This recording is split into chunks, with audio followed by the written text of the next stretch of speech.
Esto lo dejo para su señora lectura. Tenemos dos espacios principales. El síndrome meningio, vamos a agarrar y vamos a dividir principalmente en dos sectores. Uno que corresponde a todo el síndrome, que dice conjunto de signos y síntomas producido por irritación meningia.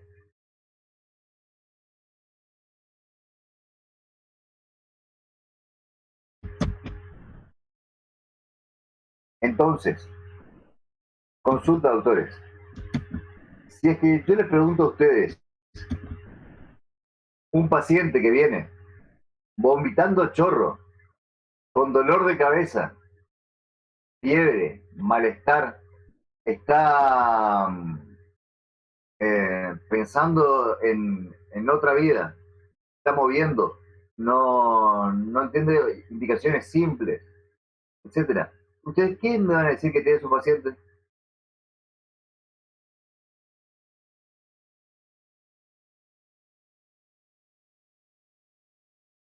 Hola, ¿me escuchan? Y doctor, podríamos Puede pensar ser en muchas hipertensión cosas. endocrinal.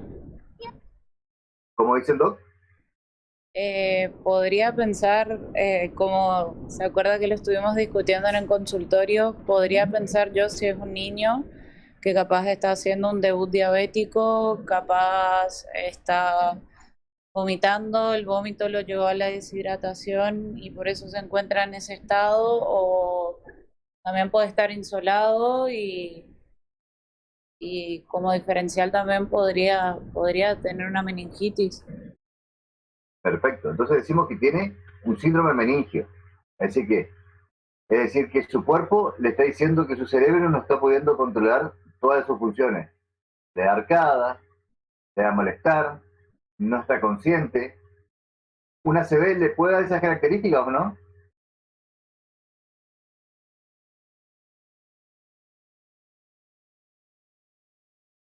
Probablemente si yo pienso en ACV, pensaría en una incoordinación motora, digamos. Ujú. Funciona de la misma manera prácticamente. Lo único que por ahí no va a estar la fiebre. Y en algunos por ahí no está constatada la fiebre, o usted no lo ve febriles, pero vamos a decir que todo esto corresponde a todo un grupo de cosas que se llaman síndrome meningio. ¿Qué quiere decir un síndrome meningio? Quiere decir que vamos a ver todas unas perturbaciones de conciencia o signos y síntomas que dan la irritación de los meninges, producidas por un montón de factores. Lo más probable, lo que a nosotros nos va a llevar a pensar más que nada en esta clase, vamos a hablar de la parte infecciosa, el cual va a corresponder a la meningitis y a la encefalitis. Como usted dijo, doctora, nosotros no podemos agarrar y pensar directamente de que una persona que tenga esos síntomas es una meningitis. Lo que sí tenemos que intentar descartar que sea una meningitis, porque es un peligro y un riesgo epidemiológico, tanto como para el paciente que se puede morir, como para la sociedad que lo acompaña. Vamos a diferenciar a dos tipos, principalmente a la meningitis y a la encefalitis. A la meningitis le vamos a definir como una inflamación de la leptomeninges y el líquido cefalorraquídeo, es decir, hace una presión, hace movimiento en el cerebro, en la parte hipotalámica, etcétera. Entonces tenemos toda la descoordinación y etcétera. En la encefalitis no va a estar mediado por el líquido, sino por las partes que van a corresponder directamente al encéfalo. Vamos a tener el sistema nervioso central edematizado y va a tener la sintomatología secundaria a este. Es decir, vamos a tener una disfunción neurológica.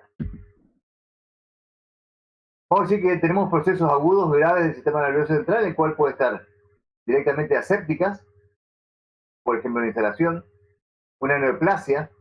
También va a haber un paciente que, por ejemplo, tiene una neoformación en el fondo ¿cómo es? En el cerebro, en el cerebro.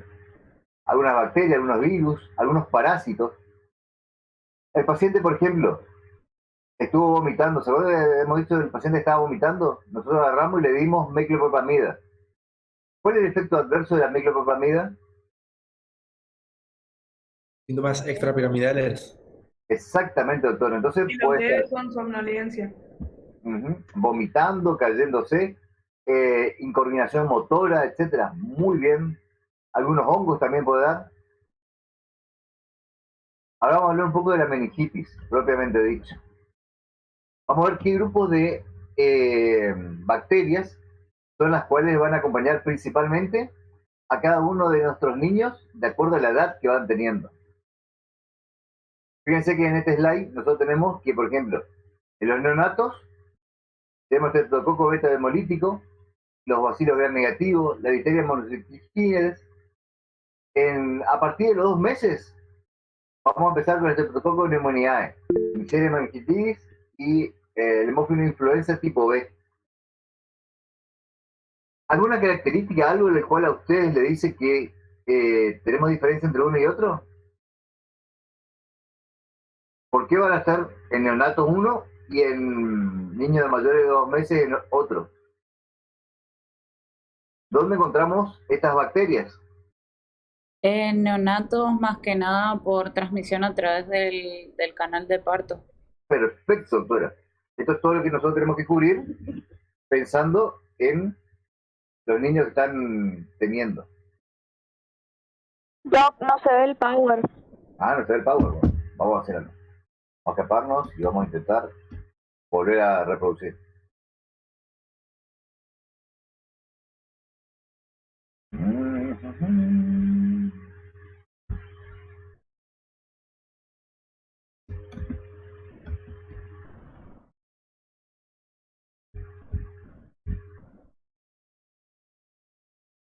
Haga vuelta. ¿Se ven?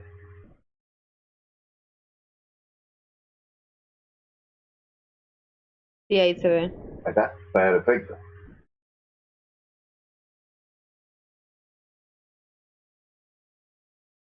Después, seguimos con el resto.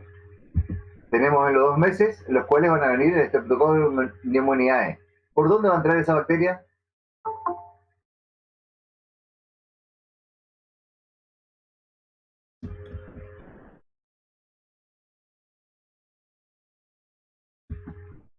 ¿Aérea? Vía aérea, exactamente, igual que todo lo que tenemos por debajo. Perfecto, doctora.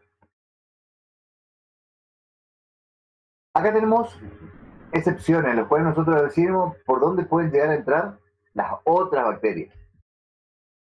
Tenemos una tabla etiológica y decimos que la bacteriemia puede venir en condiciones especiales.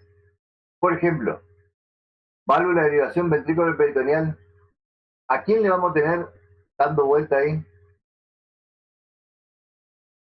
A bacterias de la piel, ¿no es cierto? Está el doctor que estaba hoy en el consultorio a las 1. Sí, Doc. Bien. Entonces, este es el que por el cual le dieron antibiótico, ¿no? El Aurus. Paldedito de la fertilidad. Perfecto, doctora. Entonces, todo lo que está en la piel, nosotros tenemos que intentar sanarlo, en especial la parte del cuerpo de asociarse con tierra y demás. Y empieza primero con la parte de todo lo que es piel y después la parte que son aéreas. El clavulánico también va a trabajar sobre las pseudomonas y demás. En el mielomeningocele también tenemos lo mismo. Puede tener una entrada por una fístula y volvemos al Aurus, Pneumoniae, vacío gran negativo, acompañando con toda la zona del pañal. Heridas penetrantes en cráneo, por ejemplo, un accidente de tránsito, volvemos a lo mismo, la tierra que es el que está haciendo el quilombo. Y después venimos a las fístulas del líquido cefalorraquídeo en los implantes cocleares, por ejemplo. ¿Por qué? Este está conectado directamente a las cavidades neumáticas, que es toda la parte respiratoria. Entonces vamos a tener principalmente todo lo que sea respiratorio. En los inmunocomprometidos, ni miremos. Todos son posibles en el inmunocomprometido, porque una vez que coloniza uno, le deja tan débil que puede entrar cualquiera de los otros. Por más que el de la entrada haya sido leve, pero le sirvió como para que el otro se implante y haga lo que quiera. Se dice que, por ejemplo, En las meningitis asépticas o virales, el 95% corresponde a los enterovirus. Y después del resto tenemos algovirus, herpesvirus, parotiditis, citomegalovirus, etcétera, que están trabajando por detrás. Si nosotros pensamos principalmente en el viral, vamos a pensar en el enterovirus antes que cualquier otro. Generalmente son benignas y autolimitadas. El problema es de acuerdo a dónde se vaya a ubicar y a dónde es que vaya a ser el quilombito. La distribución depende de los hábitos personales y estilo de vida. Por ejemplo, son más peligrosos los lugares, los pacientes los cuales vienen hacinados o que van a escuelas o a internados, etcétera, los cuales pueden tener una reproducción más rápida, de acuerdo a tener un grupo etario el cual sea muy parecido al de ellos. Generalmente, en estas bacterias siempre respetan las edades. Por eso van a ver que dice, este me contagió, etcétera, pero están todos los hermanitos primero antes que los padres. Y o podía andar el padre, después perdido, después empiezan los chicos. Siempre están primero en el mismo grupo etario, aproximadamente más o menos. ¿Cómo trabaja esto? Para darle sintomatología, hace todo el sistema. Principalmente, como todos los virus, etcétera, van a entrar por mucosa nasofaringia. Nosotros somos los perros, prácticamente nosotros absorbemos todo, miramos todo. La comunicación se da directamente cara a cara. Ahora con los barbijos disminuyeron, pero no quiere decir que no sigamos con esto. Entre el mate, etcétera, continuamos con las cosas en las cuales van a pasar de boca a boca.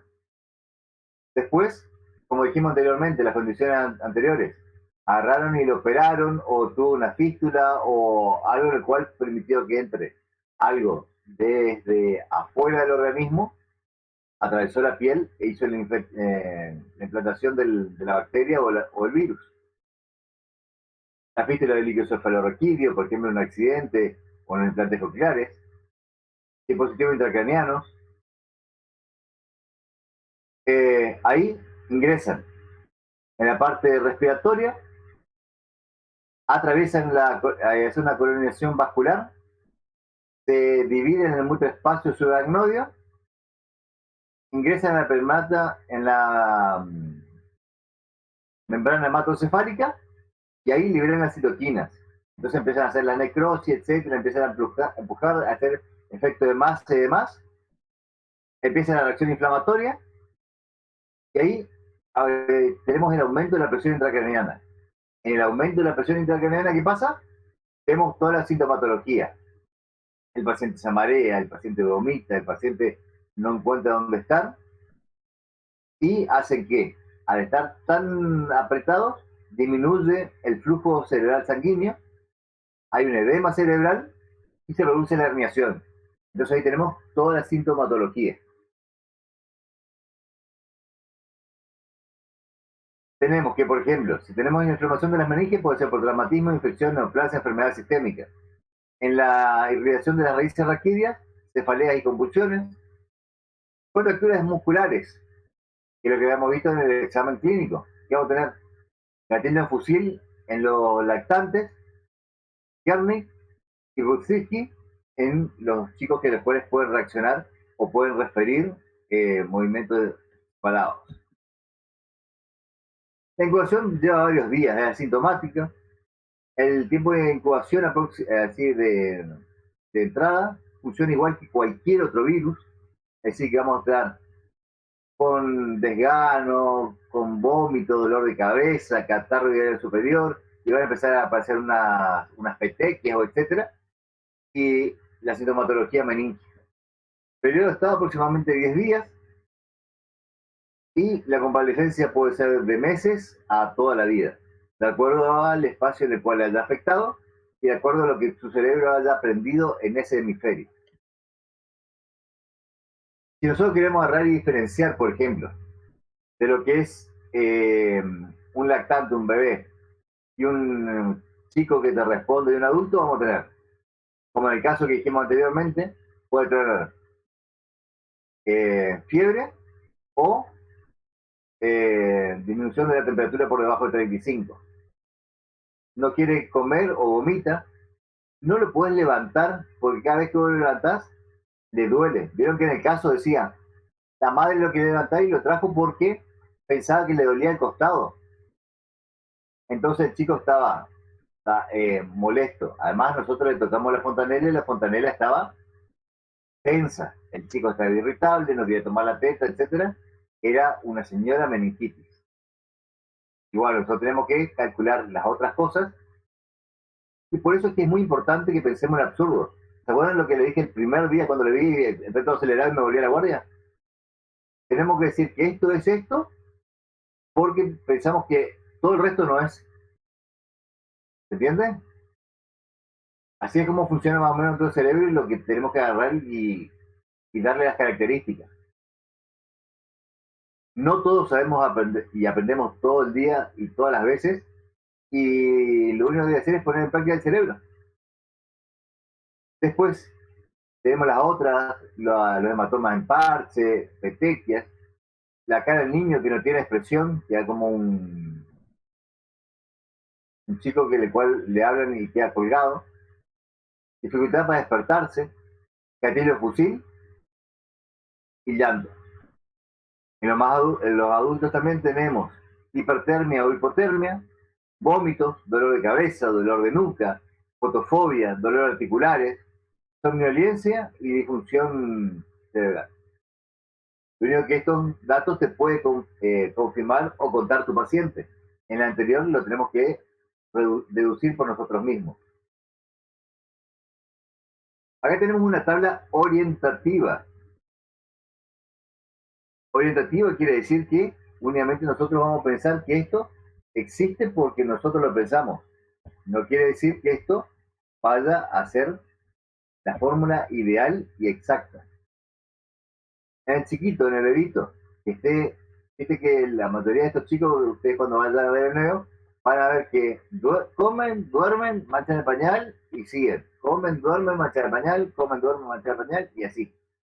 Pero cuando este chico no lo pueden motivar, no le pueden mover, no te quiere tomar, no quiere mamar, no se quiere mover, es el momento en el cual nosotros pensamos que algo no está pasando bien en su cerebrito.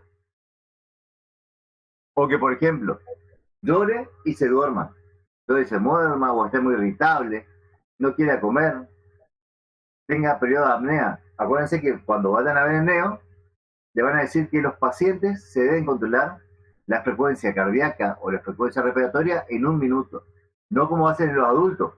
¿Vieron que en los adultos vos agarrás, le contás 15 segundos, lo multiplicás por 4 y tenés el minuto? Bueno, ellos por ahí quedan 20 segundos sin respirar. Si vos te agarraste y le tomaste en esos 15 segundos, tu paciente está muerto. Pero después hacen una taquicardia o una taquipnea y recuperan la cantidad que van a ir respirando. Tenemos que ir viendo las tablas y ir viendo a partir de qué edad vamos a tener una circulación más alta o más baja y etcétera. Hay un par de cositas que en pediatría sean cosas totalmente diferentes que en el adulto. Por ejemplo, un niño de 2 meses con una cardíaca de 180, ¿qué hacen? ¿Salen corriendo, no? ¿Qué le puede dar una cardíaca tan alta a un bebito?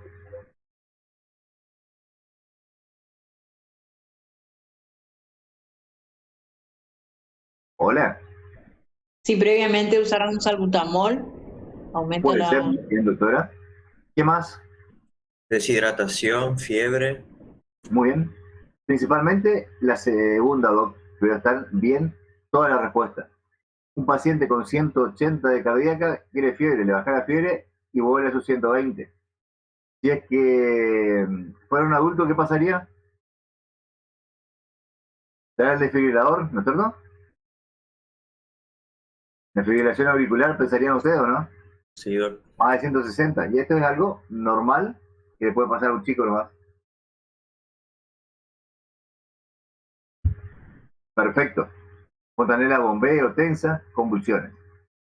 En los lactantes vamos a tener nuestra fiebre, irritabilidad, vómito, sensación alternante, falta de contacto visual, obnubilación y coma. En los niños, que ya a partir de los años vamos a pensar fiebre alta, dolor muscular, etcétera, los chicos ya te pueden referir todos los signos y además en los exámenes musculares vamos a poder comprobar el Kernick y el Brusitsky.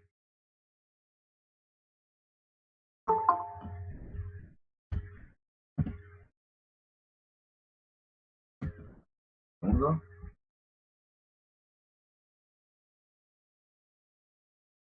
Me hace bastante bien. Bueno, en el caso de los signos musculares, nosotros tenemos dos signos que dicen que uno es el de Brzezinski y otro es el de Kernel. El de Brzezinski ya lo habrán visto un montón de veces. Nosotros le movemos la cabeza hacia adelante y por el estiramiento que nosotros hacemos sobre el raquis, al quedar aplanado, ¿qué pasa? El cuerpo lo que hace es defenderse y achica las rodillas sobre el tórax porque para disminuir el espacio del canal. Y es lo mismo que le pasa al neonato, ¿se acuerdan que dice que tiene forma de gatillo en fusil? Tira la cabeza hacia atrás y saca la cola. Y con eso disminuye el espacio que queda en el canal. Entonces no hay tensión y no te vomita y no le duele. Si nosotros le hacemos una maniobra forzada, levantarle la cabeza, trae la rodilla. Y va a pasar lo mismo en el otro. Este dice que el Kermi vos le levantás la rodilla, va a tener como una especie de fuerza dentada, de rueda dentada. Quiere decir que cuando vos le vas tirando para atrás, te va costando vencer la calidad. Esto principalmente hace lo mismo. Vos levantarle la pierna y el otro levanta la cabeza. Así que vamos a tener lo mismo. ¿Se entiende, no? ¿Esta maniobra te la hicieron alguna vez? No, Doc, pero se No, entiende. nunca. Bueno, es el momento de practicar. Están en los consultorios, acuéstenlo y prueben. Aprovechen que tienen pacientes. Esto que está acá, que a los religiosos, o los que saben lo que es el Padre Nuestro, bueno, el que es católico, etcétera, dice que el católico no puede estar sin saber el Padre Nuestro.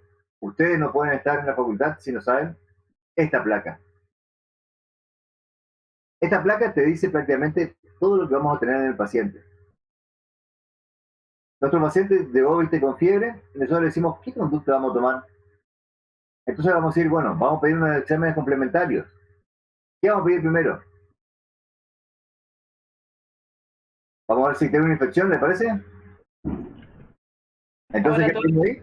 Un hemograma. Hemograma. Con ¿Para qué las plaquetas. plaquetas? ¿Cómo? ¿Para qué le voy a pedir con plaquetas? ¿Por qué se me ocurrió poner hemograma con plaquetas? Puede ser dengue, y no digas las plaquetas. En los niños las plaquetas elevadas son signo de infección. ¿Qué más?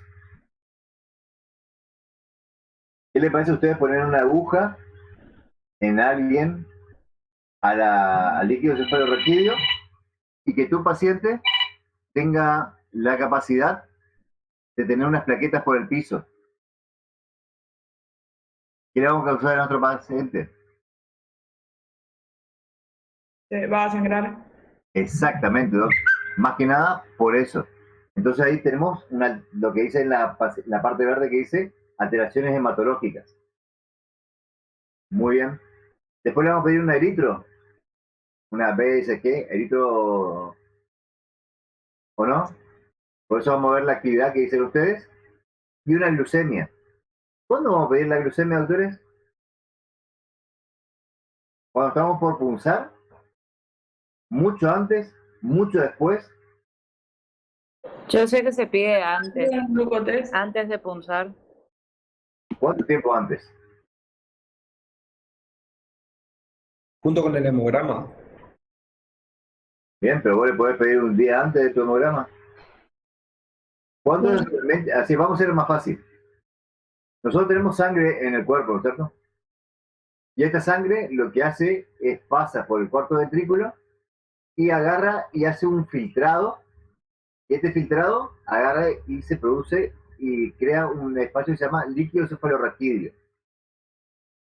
¿Cuánto tiempo tarda la sangre circundante en transformarse en líquido cefalorraquídeo? Muy bien, doctores, 30 minutos. Es decir, que ¿cuánto tiempo antes le vamos a pedir una glucemia? 30 minutos antes. Muy bien, doctora. Entonces vamos a poder comparar la glucemia que está en el líquido cefalorraquídeo, que es la misma que está en sangre circundante. Muy bien. ¿Por qué le vamos a pedir hemocultivo por 2?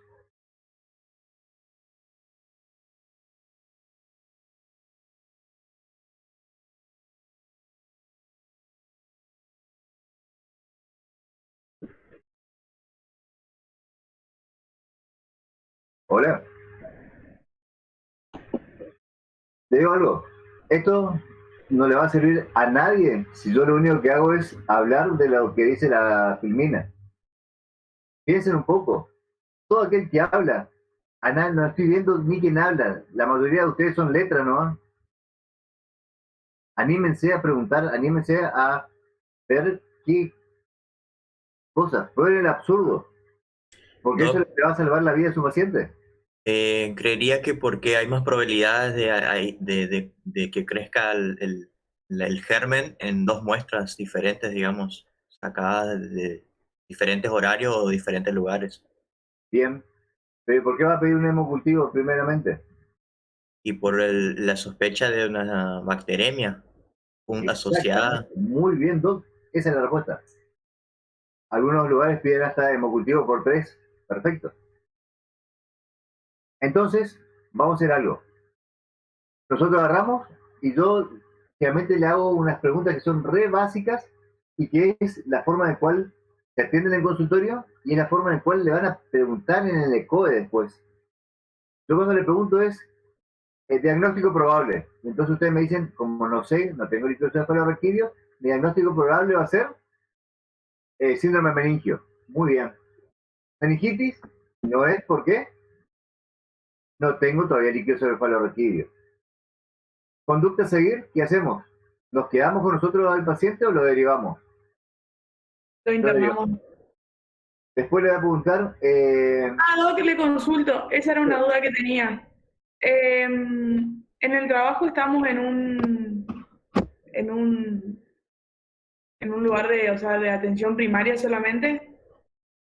exactamente, doctores, acuérdense que el título de ustedes, el de médico, es médico generalistas de CAP, no son de alta complejidad. Después las residencias le van a dar las complejidades de acuerdo a donde se van a referir después.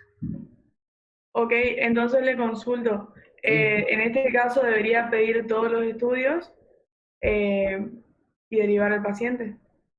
Claro. Si el O de borde- última puedo hacer una profilaxis ¿Sabes qué es, Doc? antibiótica y lo derivo. Claro. ¿Y usted le va a poner antibiótico a este paciente? Yo no le pondría hasta no tener los resultados de la punción, Muy bien, doctora. ¿Por qué? porque se me puede descompensar mi paciente y encima le estuve poniendo antibióticos. Yo no le pondría porque es un síndrome meningio y puede ser una encefalitis viral, por ejemplo, y el antibiótico no le serviría de nada. Perfecto. ¿Ale más? Hoy dijo la doctora de un deudo diabético. Tu paciente se va a morir con septación adentro porque pensó que era una meningitis y vos no le controlaste las otras cosas. Nosotros tenemos que ir pensando qué vamos teniendo y qué no, de acuerdo a lo que vamos viendo también. Perfecto, doctores. Bueno, Doc, pero en el caso, por ejemplo, de que sea un debut diabético, lo voy a atender ahí, ¿Dónde? en el SAP, ¿o no? Bien. ¿Y vos cómo te das cuenta que es un deudo diabético? Ah, claro que no voy a tener laboratorio. No, no dije nada. Perfecto. Vos tenés un síndrome meningio. Hasta ahora tenemos un síndrome meningio porque no tenemos ninguna laboratorio en estilo. Lo único que a mí me interesa saber es que ustedes piensan en meningitis. Hay una característica re básica. Si ustedes piensan en meningitis, tienen que pulsar. No importa si es que le dicen, pulsaste 4 y todos fueron negativos. Y el quinto dice, pulsaste 5 y uno solo era positivo. Perfecto. Ese uno se salvó gracias a que pulsaste 4 más. ¿Entendés? Sí, Doc. No se dejen influenciar de que siempre hay uno que dice, otra vez pulsar. No se preocupen. Si ustedes pensaron en meningitis, pulsen. Si ustedes pueden descartar que sea una meningitis, mejor. También no vayan a pulsar por una infección urinaria, ¿no? Pero con todas las pautas de tener un síndrome meningio, apúntenle primero a meningitis. Una vez que está descartada, pueden trabajar tranquilo en otras cosas. ¿Estamos ahí? Entonces después le va a decir conducta a seguir, derivar. Después le va a decir indicaciones. ¿Qué van a pedir? Le vamos a pedir un hemograma con plaqueta, un eritro y una glucemia, y le vamos a pedir un hemocultivo por 2. Muy bien. ¿Qué más le vamos a pedir a nuestro paciente?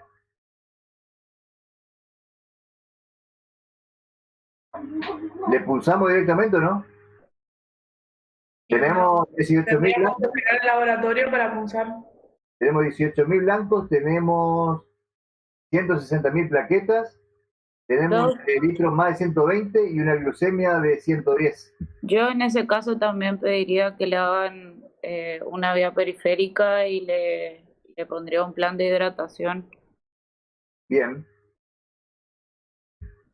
perfecto. Ahí tenemos los criterios de refiera que le di en el IEP y ese, que el que quiere lo lee y que no, no, pero eso te da justamente eso. ¿Qué más le vamos a pedir a nuestro paciente? Hay algo más que Una TAC, de acuerdo a la edad que tiene. una TAC también puede ser, doc. Muy bien. ¿A quién le va a pedir el ataque? A los que son mayores de 2 años. Perfecto. ¿Puede ser alguno que sea menor de 2 años?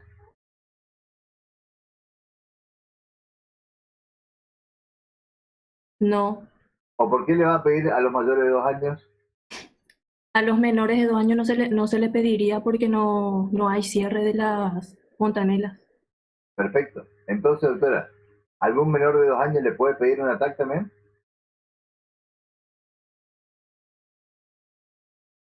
Quizás si presenta algún antecedente de traumatismo. No. ¿Qué me dijo usted, doctora, por qué le pedía a los mayores de 2 años?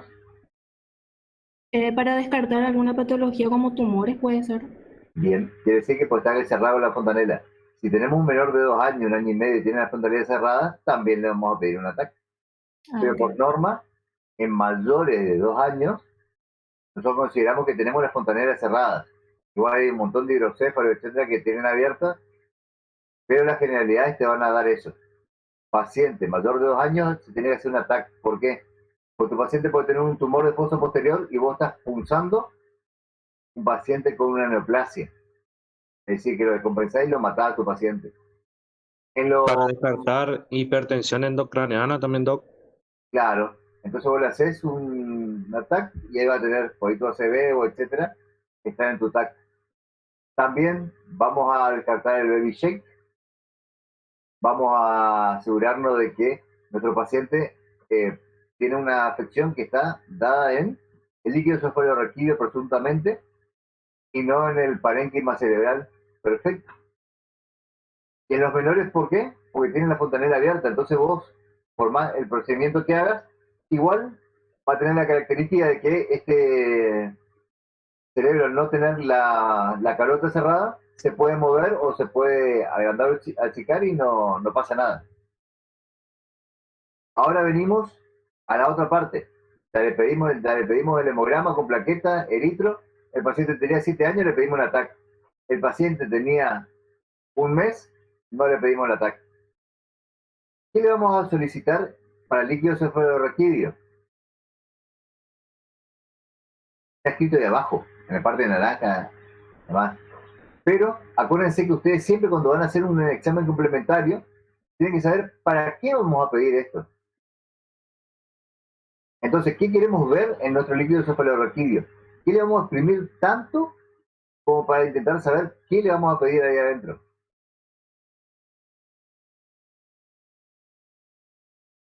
¿Qué es lo primero que quieren ver ustedes en una punción de líquido cefalorraquídeo? El color color. del líquido, si es transparente o no. Si está normal o no. Bien. ¿Y si tuviste una punción traumática y quedó un poco de sangre?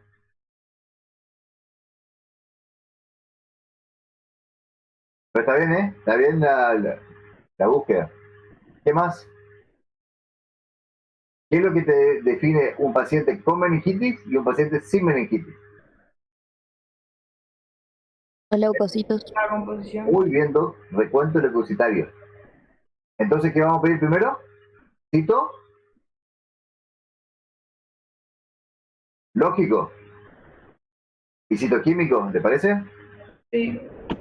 ¿Y qué vamos a ver en el citoquímico?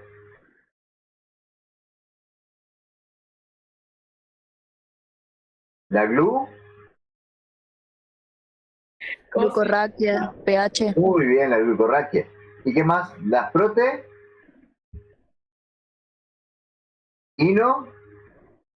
Proteínas. muy bien, proteinorraquia, perfecto. Porque eso vamos a ver si están elevados o no, y eso nos va a diferenciar o nos va a guiar más o menos para saber si es que está más tirado a hacer una bacteria, a hacer una tuberculosis o un rastro viral, o etcétera. Perfecto. Entonces, primero tenemos que ver, con recuento celular mayor a 10 en cualquiera de los otros, pensamos que estamos en caso de meningitis. Menor de 10, nada, observacional. Doc, le hago una consulta. Sí. Cuando se hace el pedido de punción lumbar, ¿se pone toda la lista o se va pidiendo de a pasos?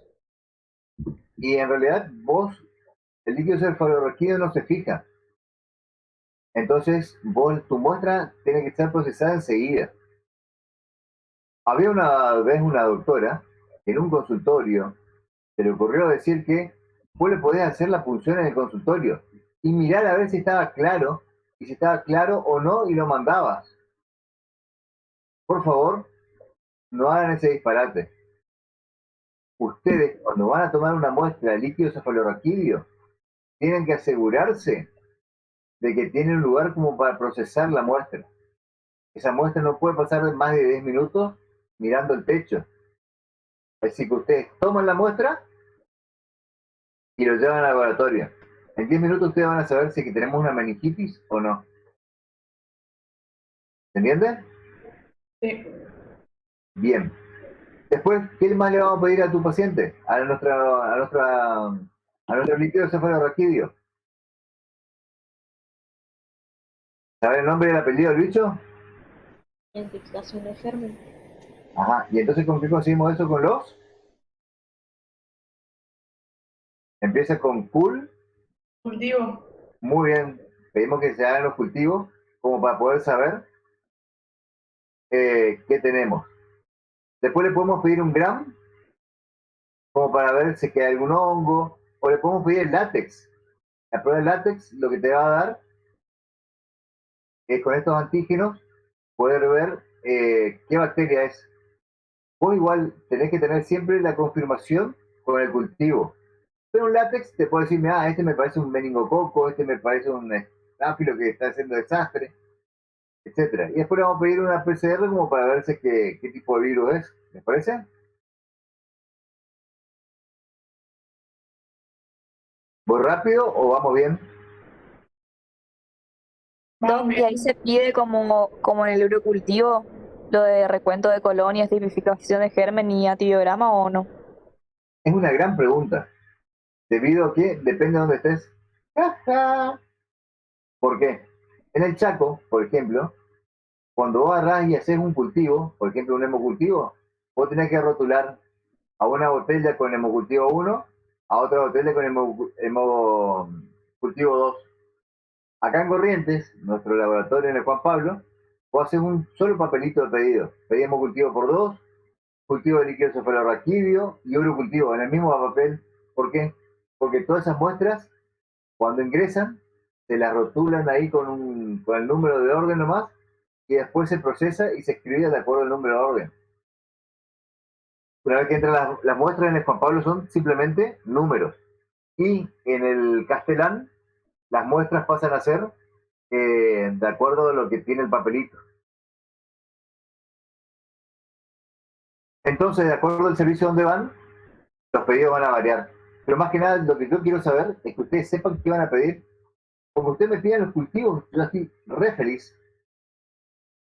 Como ustedes me pidan el citológico y citoquímico, bien. Cultivos sí o sí. El GRAM, recuerdo, búsqueda de antígeno y PCR. Con esa barrita ahí está. Y le agregan el citológico, están para el 10.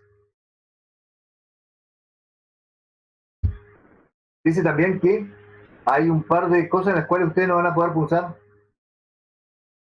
Quiere decir que nuestro paciente, por ejemplo, no puede respirar. Ustedes, para poder hacer la punción que ven en el cuadrito que está ahí arriba, el chiquito acostado, van a tener la necesidad de que el chico se curve como para poder abrir los espacios intercostales. Y si tu paciente no puede respirar y se mueve, va a punzar en cualquier lado, se va a mover y lo puede dejar paralítico, agarrar la cola de caballo. ¿Dónde se punza? Entre L5 y L3 sería, entre L5 y L4 y entre L3 y L4. El espacio entre medio de ellos es donde se va a tocar y se punza. Si el paciente presenta señales de hipertensión endocraniana o alteraciones hematológicas como una hipoplaquetosis. ¿Se entendió esto? Sí, doc. Bien. Acá tenemos una tablita que después, esto nadie se acuerda, así que está bueno que lo tengan guardado. Vayan leyéndolo. Igualmente, todo paciente que tiene 4 semanas y un mes, a partir de 10 elementos, consideramos que es una meningitis. Acá dice mayor de 3 meses. Nosotros en el Juan Pablo tiene 15 años y tiene 10 elementos, es una meningitis. Acá tenemos una tablita que no nos vamos a acordar tampoco, pero es orientativa y no quiere decir que tenga toda la verdad, pero es las características que van a presentar los distintos líquidos cefalorraquídeos de acuerdo a qué es lo que le esté causando realmente la lesión acá. Entre la meningitis bacteriana, viral, tuberculosis y fúngica. Acá tenemos otro diagnóstico diferencial, el síndrome de Guillain-Barré. Vamos a tener un aumento de la proteinorraquia, pero a partir del 7º día de comienzo del cuadro neurológico. Así que van a tener muchas veces pacientes que están internados y recién comienzan con estas características. Y las células son leves, es decir que no te da para meningitis, pero va a empezar a ver a tu paciente que se empieza a deprimir en la parte motora y muscular. Entonces este paciente necesita inmunoglobulinas ya, porque si no, va a quedar cuadripléjico. ¿Entiendes? Sí, doc. Bien. La Jorge Boyer, que lo habían estudiado, a mí nunca me sirvió, pero está bueno que lo miren. Y acá tenemos lo que me preguntaron el otro día. Tratamiento antimicrobiano empírico. Empírico, ¿qué significa empírico para ustedes?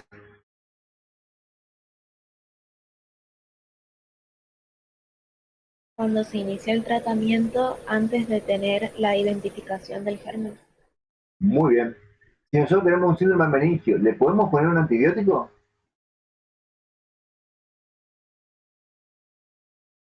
Y ahora le digo que no, doc.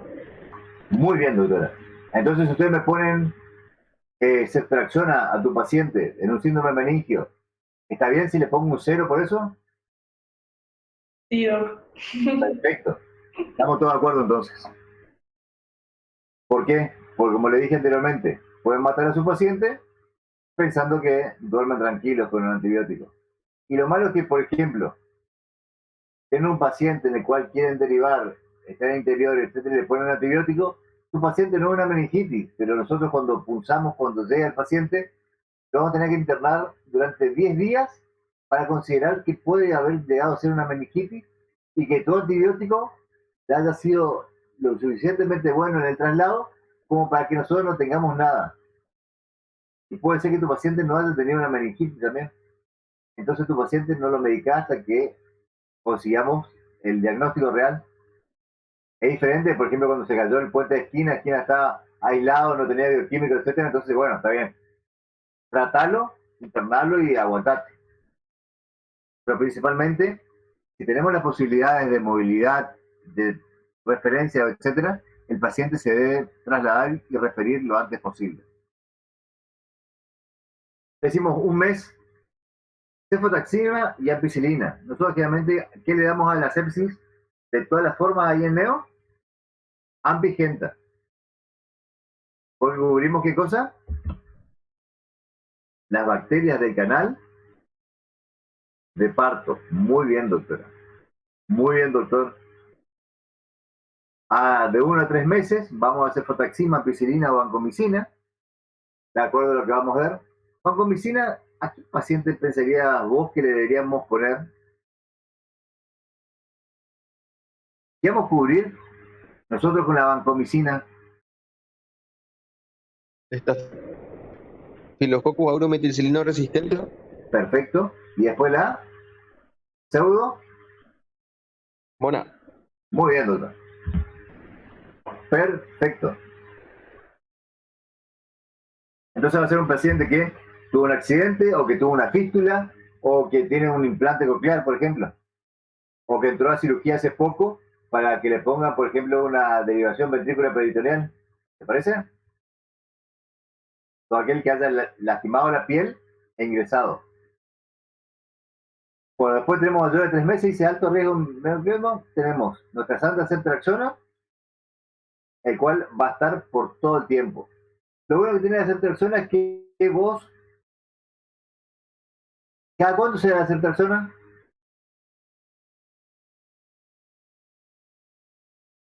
¿Cada cuánto vos podés indicar la ceftriaxona, por ejemplo? Cada 8 horas puede ser, ¿no? Un poquito más de tiempo. Cada 12 o 24. Muy bien, doctor, cada 12 o 24. Entonces, si nosotros le podemos indicar cada 24 horas, ¿qué conseguimos con eso? Que nuestro personal de salud no ingrese cada rato, que la vía de nuestro paciente no se toque cada rato, y es un antibiótico en el cual pasa la membrana hematoencefálica. Por eso es que nosotros ocupamos como elección un antibiótico que se da una vez al día y que tiene todo ese beneficio por ser una vez al día. La cefotaxima, ¿cada cuándo se da? Cada 6 o 8 horas. Muy bien, doctores. Entonces, vamos a tocar por lo menos de 3 y 4 veces más que ocupando únicamente una ceftriaxona. ¿Están de acuerdo? Sí. Bien. Y en la patología neuroquirúrgica, volvemos ahí, como dijimos recién con el doc, la banco, cefimide, meropenem. Inmunodeprimido, ni se preocupen. Le tienen que pegar con todo. Triple, cuádruple, octavople esquema y esperar que reaccione. ¿Ah? Si nosotros vemos a qué le vamos a pegar, a qué bacteria le vamos a pegar con cada uno de nuestros antibióticos, vamos a ver que... Doc, le consulto. Sí. En el adulto, por ejemplo, se usa un corticoide asociado cuando vamos a tratar una meningitis. En el pediatra también se recomienda el uso. Gran pregunta. Doc, consulta. ¿Para qué poner una Vexa, un corticoide, para la persona que está con un síndrome de meningio o una posible meningitis? Porque al tratar al tratar las bacterias se van a las toxinas que producen las bacterias y la cascada inflamatoria que genera. ¿Qué hace? Disminuye el edema. Vos decís que disminuye el edema. Bien. Vos sabés que hay 10.000 millones de trabajos en realidad y que todos se pelean entre ocupar y no ocupar corticoides, tanto en el adulto como en el niño. Nosotros, como no vimos cambios en los últimos estudios, no ponemos un corticoide. Consideramos que no es necesario y lo que va a hacer es aumentar tus niveles de glóbulos blancos también. Entonces, como nos podía dar falsos errores, no ocupamos más. A menos que, por ejemplo, tengamos un paciente en el cual haya tenido otro factor externo, por ejemplo, inflamatorio, como un accidente, etcétera, que por ahí lo podemos ocupar. Pero principalmente, nada. No es indispensable, no está, como diría el libro, ni bien ni mal, sino todo lo contrario. ¿Se entiende? Correcto. Bien. Vamos a ver. Quiero mirar una cosa más. ¿Hay nadie esperando para entrar? No. Acá vemos las distintas bacterias. En cada bacteria que tenemos, van a ver que en todas le pegamos a la ceftriaxona. Y en algunas otras van a ir cambiando, pero la ceftriaxona siempre está aguantando ahí. Entonces, por eso es que consideramos que ante las bacterias es la que menor cantidad de veces le molesta al paciente, menores posibilidades tiene el personal de salud de infectarse de ese paciente y demás. Si nosotros agarramos y tomamos una escala, vamos a ver que la ceftriaxona va hasta 100 miligramos kilo día. Si nuestro paciente no anda bien, lo podemos pasar a cefota tranquilo y lo podemos llevar a 300. Es decir, que ocupamos como primera línea la ceftriaxona y lo ocupamos como segunda línea, o para pacientes que los cuales no logran compensarse, con la cefotaxima. Acá tenemos una tabla orientativa de lo que se cree que va a ocupar los antibióticos en el paciente, pero ahora cada vez estamos con unos sistemas bastante más laxos, estamos acortando los días. Pero lo correcto hasta ahora es la tablita esta, la duración de tratamiento antibiótico. Todos estos antibióticos se van a ocupar de acuerdo a la necesidad que van teniendo cada uno. La rifampicina, por ejemplo, es el único que va a entrar en la parte en la cual esté infectado. Va a hacer baños sobre cerca de la pus y demás, que el resto de los antibióticos no ingresan. La van como a pensar con toda esta que hicimos con piel, y el resto para enfermedades como fístulas o demás. La ampicilina ingresa, pero lo bueno o lo malo que tiene es que tiene poco tiempo sobre vida. Entonces es mucho trabajo colocarlo cada 6 horas como para intentar tener una respuesta. Para eso te dan una ceftriaxona que colocas una vez al día y salvas a 2 personas. Uno que recibe en la vía y el otro que puede respirar la meningitis del otro. ¿Cuándo vamos a repetir una punción lumbar?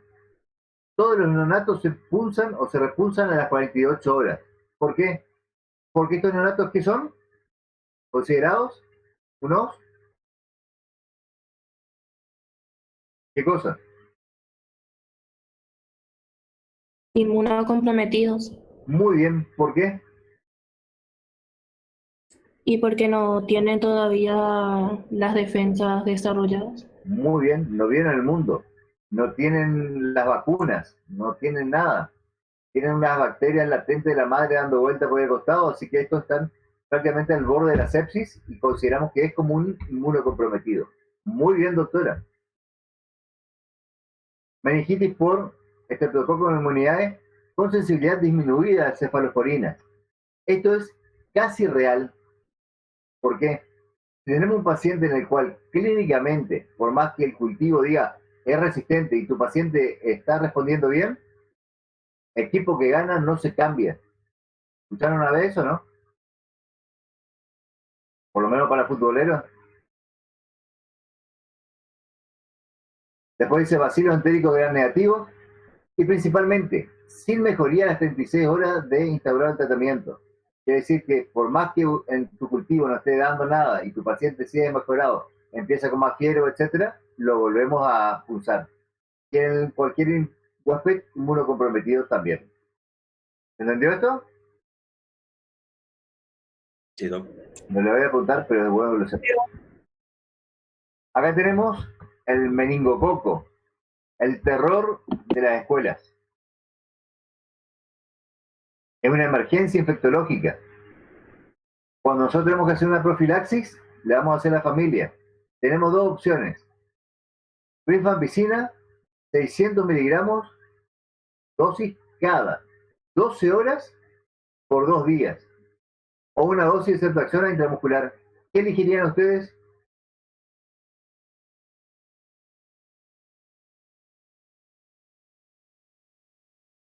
Pueden tener pensamiento propio también si quieren, ¿eh?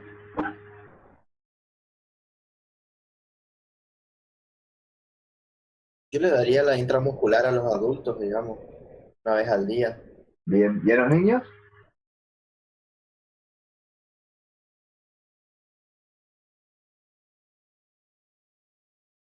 Pueden equivocarse, chicos. Acá no le estoy evaluando a nadie, ¿eh? Yo de todas formas creo que también le daría una dosis intramuscular a los niños. Bien. ¿Por qué? Con una dosis ya te aseguras de tenerlo protegido y te olvidaste. Claro, y En cambio, para evitar estarlo molestando cada 12 horas. Que no se olvide de tomar, que no le guste la medicación, que te escupa, que te vomitó, etcétera, tienes que tener 4 pastillas nomás, pero viste que esas 4 pastillas puede ser que pasen cosas. ¿Está? Perfecto, doctores. Hemófilo de influenza, lo mismo. Tenemos la rifampicina, como le damos en el adulto, en el niño, y la alternativa, la que a mí me gusta. Perfecto, doctores. Igual, acuérdense que ustedes son doctores y ustedes van a considerar lo que es mejor para su paciente y para cada paciente que ustedes vayan a atender. Vamos a la otra parte, vamos a la encefalitis. La encefalitis habíamos dicho que el otro ocupaba el líquido cefalorraquídeo y este ocupaba el parénquima cerebral. ¿Está? ¿Cómo se va a presentar? Igual que cualquier otro síndrome meningio. Va a tener una disfunción neurológica, un poco de fiebre y todas las otras, convulsiones, afasia, déficit, de rigidez en la nuca, todo lo que estén buscando. Clínicamente es igual a la meningitis.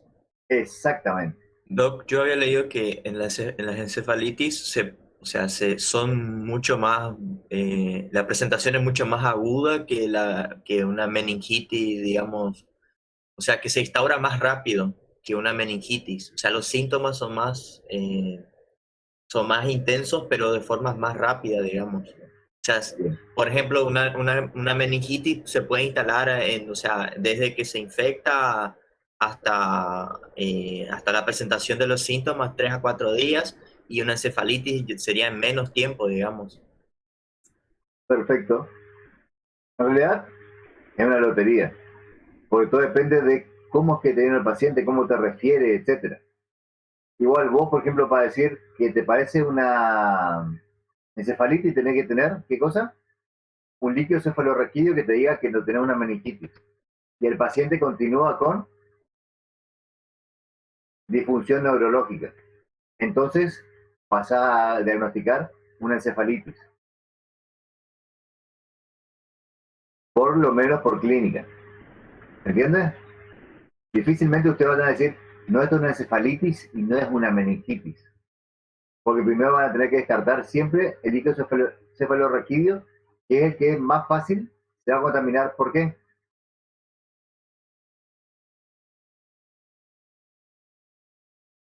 Por la simple razón es que, ¿cómo va a llegar tu infección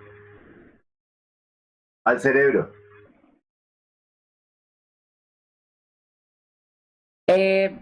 Voy a tirar fruta, no, pero por una infección de la garganta o de los oídos. Bien. ¿Qué hacer? Perfecto. Pero, ¿qué haría más comúnmente? ¿Iría por sangre y se filtraría en el cuarto ventrículo? ¿O intentaría arrasar por todo y pasar por unas venas saltando y metiéndose hasta el cerebro? Y por el líquido sería más... Por eso es más frecuente tener una meningitis que una encefalitis. Pero está bien su pensamiento, muy bueno. Puede ser que haya tenido una buena defensa y al líquido cefalorraquídeo no le hizo nada, se volvió a filtrar y siguió, y otro agarró y hizo depósito directamente en el cerebelo. En el cerebelo. Perfecto. Ese fue un buen aporte, Doc. Bueno, etiológicamente puede ser de cualquier cosa, producido generalmente por los enterovirus. Principalmente los virus son los que hacen el desastre en este caso. Acá tenemos la frecuencia entre más o menos. Y vamos a tener que tenemos dos tipos de diseminación. Una que es hematógena y otra que es neuronal. La hematógena, venimos lo mismo que habíamos dicho con la meningitis.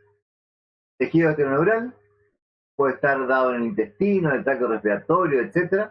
Ingresa, prolifera por sangre, coloniza, pasa la barrera hematoencefálica y da todo el desastre en los plexos coroides. ¿Estamos de acuerdo? Neuronal, a partir de los nervios periféricos y craneales. ¿Cuáles conocen ustedes que pueden afectar eso? Las infecciones dentales. ¿Le quedo? Las infecciones dentales. ¿Del pallet?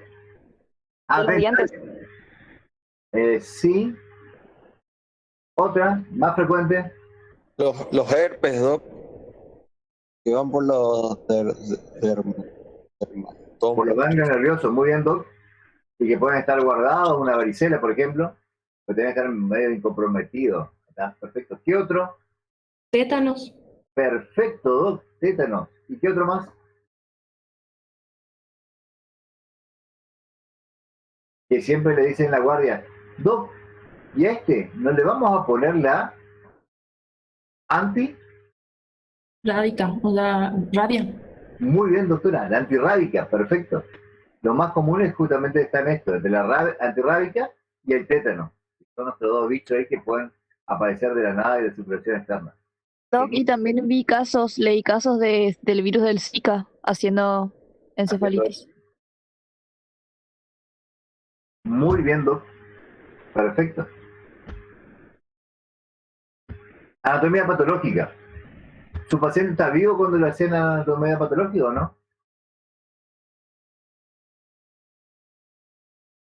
Ustedes, cuando van a ver de una encefalitis, una anatomía patológica, ¿consideran que es una biopsia o una necropsia? Para hacer el diagnóstico sería una biopsia, pero es muy raro que se haga una biopsia cerebral, o sea, es muy invasiva, digamos, y por lo tanto no es tan usada. Encima no sé dónde va a pulsar, así que entrar para encontrar a ver qué cosa, y sacar un pedazo no es, sacar otro pedazo no es, otro pedazo no es. Está complicado, ¿no? Realmente todas estas muestras son de necropsias, pero como dijo el doctor, pueden haber algunos casos, por ejemplo, una cirugía cerebral y justamente saqué un fragmento como para ver qué era ese fragmento que está de color raro. Perfecto. La visión histológica más frecuente es la infiltración celular y consiste en polimorfos nucleares. Se produce proliferación de células de microglia que puede ser focal o diseminada. Puede producirse alteraciones de los vasos sanguíneos, arteritis.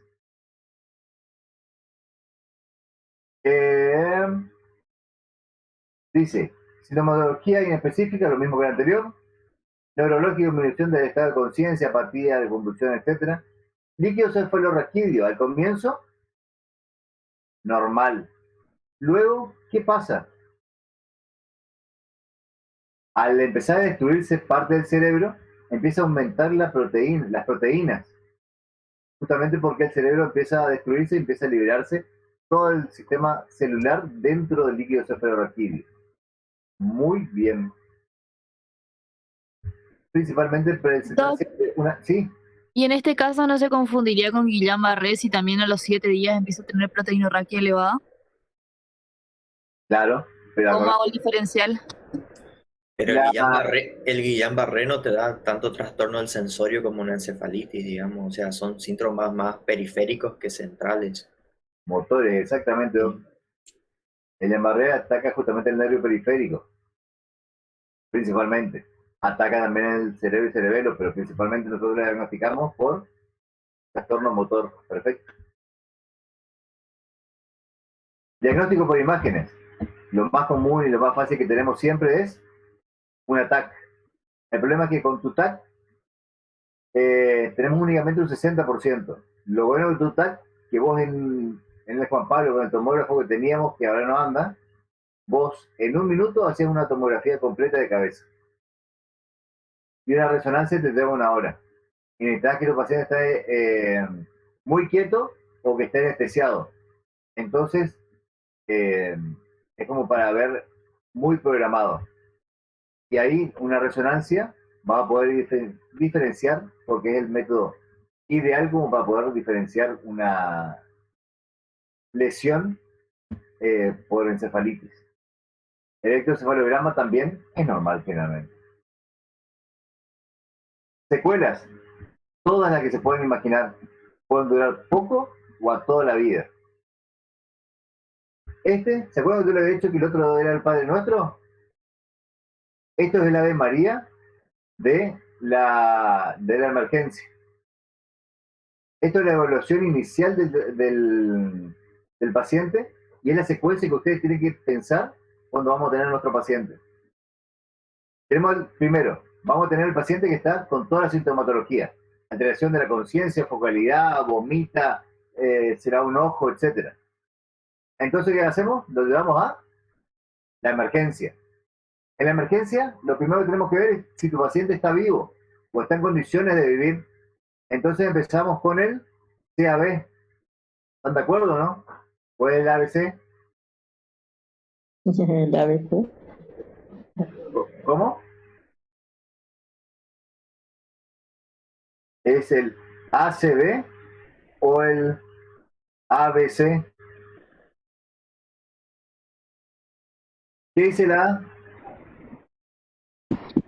Vías aéreas. Atención, muy bien. La B, vías aéreas. La C, pulso circulatorio. ¿Qué nos preocupa a nosotros? Vemos que el paciente se está moviendo. Entonces nuestro paciente tiene pulso, ¿no? Sí, ¿Está respirando? sí, Bien. Entonces, después vemos, está atento. Entonces, o no está atento, por ejemplo. Pasamos al siguiente. ¿Qué nos conviene fijarnos primero, la vía aérea o la circulación?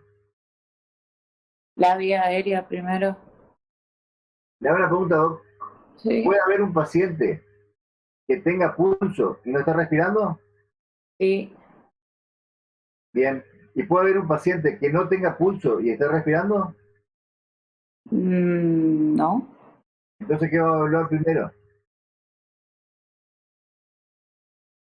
Mm, ¿Qué valorarían ustedes primero?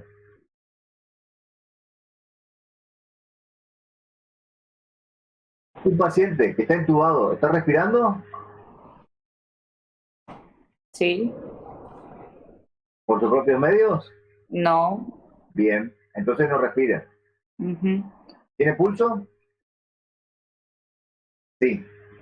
¿Un paciente sin pulso puede respirar? No, Entonces, ¿qué vamos a tomar primero? el pulso. Muy bien. Atención, pulso y vía aérea. Perfecto, doctor. Entonces, tenemos un paciente que está atento. Entonces pensamos que todo el resto está bien. Vamos a estudios iniciales. ¿Qué le vamos a pedir? Sangre. ¿Qué le vamos a pedir en sangre? Un hemograma con plaquetas. Ajá. em, Eritrosedimentación. Muy bien. ¿Qué más? Leucemia. Perfecto. Y pensamos que es una infección, entonces. Cultivo. Muy bien. Hemocultivo. Bien. Y de ahí pasamos a qué? Otra cosa. Tenemos signo de infección. ¿Vamos a un ataque? ¿Sí o no? Acá consideraríamos también lo de la edad que dijimos antes. Muy bien, doctora. De acuerdo de edad. Perfecto. Y de ahí pasamos a toma de líquido cefalorraquídeo. Líquido cefalorraquídeo negativo. Esperamos. Vemos qué otra cosa más tiene. Líquido cefalorraquídeo positivo. Pasamos al siguiente. Tratamiento empírico. Consideramos que si es viral, ¿qué le vamos a dar? Aciclovir. Y si es que es bacteriano, antibiótico. ¿Se entendió ahora más o menos esto? Sí, doctor. Sí. Perfecto. Bueno, este es otro de los señores más destructivos junto con el estáfilo que hacen desastre. El herpes simple era una buena plaga, en especial por la diseminación que tenemos por contenido sexual y etcétera. Y ahí tenemos dos tipos de herpes virus, de los simples. Tipo 1, asociado a lesiones herpéticas orofaringias. El tipo 2, que es el genital, forma congénita o perinatal, que vos decís, ay, no, sexual no, pero el canal de parto también tiene este tipo de herpes. Persistencia de los ganglios trigeminales, como dijo el doctor hoy, en la región sacra y permiten la reactivación viral, que es lo mismo que le pasa a Nuestra Señora varicela. Y ahí tenemos nuestro herpes zóster, o varicela zóster, perdón. Características muy severo. Necrosis con destrucción de la anatomía y hemorragias masivas, con pérdida de todos los componentes nerviosos. Como era acá, en la placa, todos los espacios blancos quiere decir que son todos los sectores en los cuales ya no tenemos ninguna irradiación y nuestro paciente no lo va a recuperar nunca más.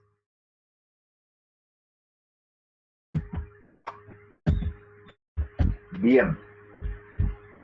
Consulta. ¿Se entendió más o menos? Sí, Doc, re bien. ¿Le causé más dudas de las que tenían o no? No, a mí no. Necesito que tengan dudas.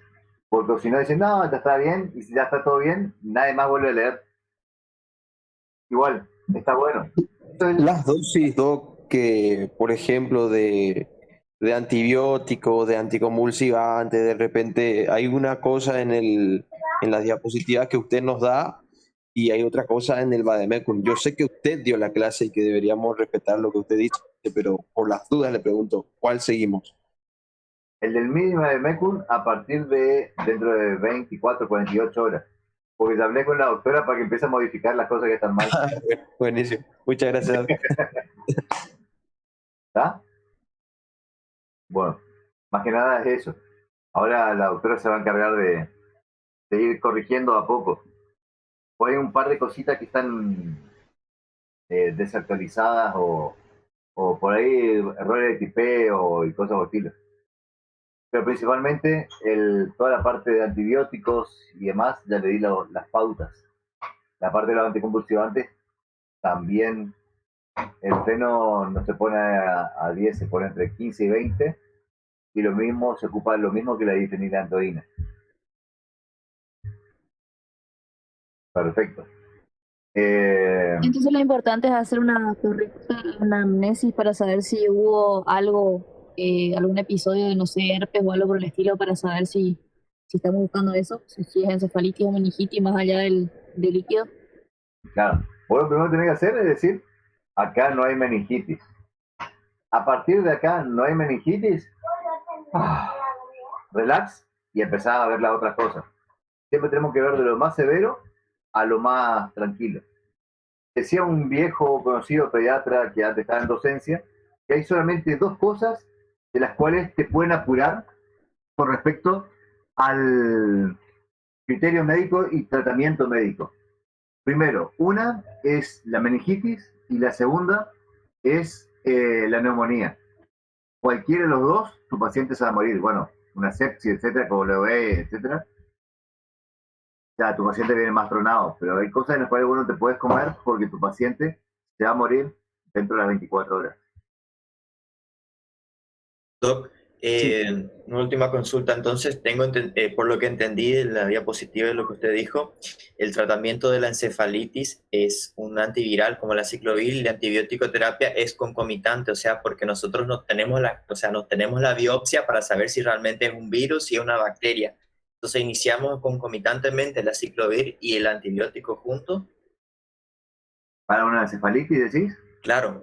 No sé, yo no sé si es viral o si es bacteriano, entonces yo tengo que atacar con los dos porque yo no sé qué es, si es viral o si es viral o bacteriano. Perfecto. ¿Y qué otro parámetro podría tomar usted como para decir, mira, me parece que esta, por la forma que tenemos acá, me parece que es viral? O este laboratorio me dice que es bacteriano. La fórmula leucocitaria. Perfecto. Igual acuérdense que en biología, en anatomía y en medicina, 2 más 2 pueden ser 8. Pero normalmente nosotros pensamos que si tiene todo desviado hacia la derecha, consideramos que son virales. Y desviado hacia la izquierda, bacteriano. Líquido cefalorraquídeo normal y con componente como es meningio, encefalitis, hasta que se demuestre lo contrario. Doc, ¿podemos repetir cómo hacemos la solicitud del cultivo del líquido cefalorraquídeo? O sea, nosotros repasamos la semana pasada recuento de colonias, tipificación de germen, antibiograma. Además de eso, en la solicitud hay que agregar algo más. Por eso te digo, mira, todo depende de dónde vos estés. A mí en realidad no me preocupa mucho que vos me pongas todas las cosas que querés saber. Lo bueno es que vos lo sepas. Por ejemplo, yo no te voy a pedir que vos me hagas un pedido, te voy a pedir que vos me describas. Porque yo lo que quiero es que vos sepas, por ejemplo, te voy a poner paciente de 7 años que presenta con vómito, chorro, etcétera, y tiene Kernick positivo. ¿Qué me puso el otro, la rotación pasada uno? Neumonía. Lo que yo quiero es que vos me digas, mira, vamos a hacer por partes. Lo que yo siempre pido es diagnóstico probable. Síndrome meningio, pues no tengo más datos, no tengo punción. Conducta a seguir, ¿qué hago? Me lo quedo, le dejo en observación hasta que me voy a mi casa. O lo mando a la casa, o lo pido una ambulancia como para que lo refiramos. En una meningitis yo lo referiría, no lo voy a dejar en mi sala conmigo. Por más que a usted le parezca que es muy dudoso, mándenlo, que no tiene laboratorio, no pueden terminar con el paciente. Ustedes terminan su horario de consultorio y se van a su casa. El paciente no va a quedar volando. Después le va a poner indicaciones. ¿Qué le van a pedir? Hemograma con hemograma, hemograma con plaqueta, eritro, hemocultivo. Generalmente nosotros en un paciente que es más pequeño, que hacemos policultivamos. ¿Qué le pedimos? Orina y uro. Entonces ocupamos toda la función del chico. Orina, uro, hemo, líquido cefalorraquídeo. ¿Qué vamos a pedir en líquido cefalorraquídeo?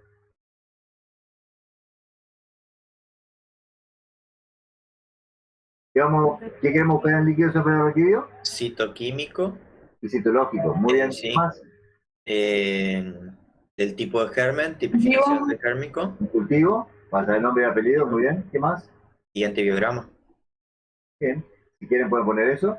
¿Y qué más? Bueno, le vamos a poder volver a sacar el líquido de tu paciente. ¿Gram? ¿Proteinorraquia puede ser, Doc? Muy bien. Entonces, necesito químico. La proteinorraquia. Lo mismo que la glucorraquia. ¿Qué más? PCR. Muy bien, tenemos que saber si es que tenemos un virus. Perfecto. ¿Y el gram? Exactamente, le vamos a pedir un látex para ver qué tenemos ahí.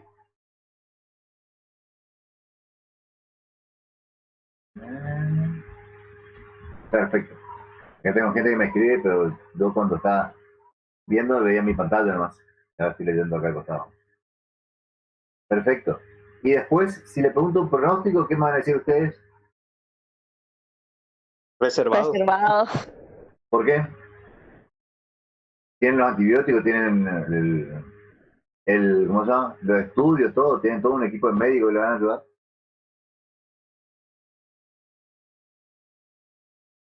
Y esperando respuesta hasta que reaccione el niño. Muy bien, doctor, porque puede ser que tu paciente no sobreviva igual, a pesar de que vos hayas hecho todas las cosas bien. Cuando nosotros tenemos una patología que es tan complicada, y una patología en la cual vamos a pensar que nuestro paciente se puede llegar a morir, no podemos dejar al azar esto. Ustedes cuando van a una terapia de adultos, ¿qué le dice el médico? ¿Alguna vez le dice, no, sí, tu papá está re bien ahí? No te dice, está re grave. Por más que él está tomando mate ahí tranquilo, tiene PAMI y le hacen pasar una semana ahí en la terapia. ¿Por qué? Porque son potencialmente descompensables. Quiere decir que en cualquier momento tu paciente puede pasar a otro lado.